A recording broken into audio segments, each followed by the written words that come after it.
Civil നിയമലംഘന സമര ഭാഗമായി ഗാന്ധിജി സമരായുധം ആക്കിയ വസ്തു ഉപ്പ്.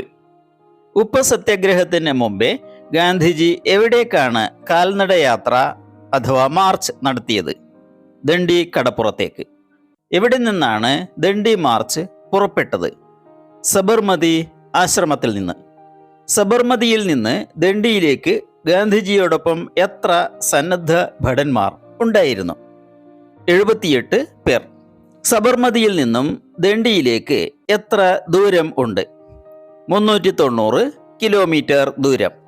കാൽനടയാത്ര ദണ്ഡിയിൽ എത്തിയത് എന്നാണ്? 1930 ഏപ്രിൽ 5-ന്.